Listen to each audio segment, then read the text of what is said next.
धीरज कुमार, जूबी कोचर और उनके साथ तमाम जुड़े हुए लोगों ने माइथोलॉजिकल के तो जैसे एक बाढ़ सी ला दी थी, ताकि हिंदुस्तान के अंदर एक ऐसी क्रांति लाई जाए कि हमारी जो युवा पीढ़ी है, जो अपने संस्कारों को भूल चुकी है, जो अपने इतिहास को भूल चुकी है, उसके बारे में उनको बताया जाए, जतलाया जाए। फिर सीरियल्स आए, ओम नमो नारायण, जय संतोषी माँ, गणेश लीला, श्री गणेश पहले बना था, फिर गणेश लीला दोबारा बनाया हमने, और एक माइथोलॉजिकल्स की हमारी बाढ़ ऐसी बढ़ती ही चली गई। और मैं समझता हूँ कि इस सब में भगवान का बहुत बड़ा हाथ था, उनका आशीर्वाद था, उनकी कृपा थी,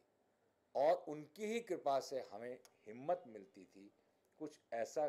कर दिखाने की जो हिंदुस्तान की जनता नहीं बल्कि विदेशों में रहने वाले भी भारतीय मूल के लोग और दूसरे भी जो है इन सीरियल को देखें, सराहें, प्रशंसा करें और इन सीरियल से कुछ ग्रहण करें। एक मिनट कट कर। समय के साथ साथ हम लोग भी आगे बढ़े, समय के साथ साथ क्रिएटिव आई लिमिटेड की तरक्की होना शुरू हुई, और सन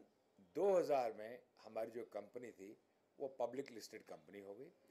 पब्लिक लिस्टेड कंपनी के साथ साथ ही हम मार्केट में आए और लोगों ने हमें खिताब दे दिया था कि माइथोलॉजिकल किंग्स। मैं बड़ा हंसता था,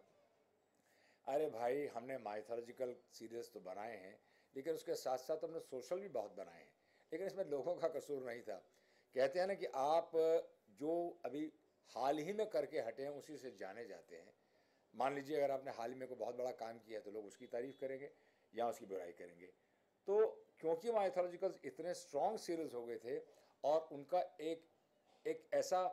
मुजस्समा, एक ऐसी अमिट छाप लोगों के दिलों पे और दिमाग पे छा गई थी कि लोग हमें माइथोलॉजिकल के नाम से जानने लग गए थे। लोग तो कई यहाँ से कहने लग गए थे कि भाई आते थे कि धीरज जी हम आपके पाँव छूना चाहते, तो मैं उससे माफ़ी मांगता था, क्षमा करके हाथ जोड़ के क्षमा मांगता था कि भाई मैं भगवान नहीं हूँ, मैं सिर्फ भगवान का निमित्त मात्र हूँ, मेरी पत्री निमित्त मात्र है, हम बनाने वाले लोग उनके आशीर्वाद से आगे बढ़ रहे हैं, तो आप उनके पाँव छुए, उनसे आशीर्वाद लीजिए। हम तो सिर्फ इतना ही कहना चाहेंगे कि हे दाता हमें शक्ति इतनी देना कि हम अपने मार्ग में कभी रुके नहीं,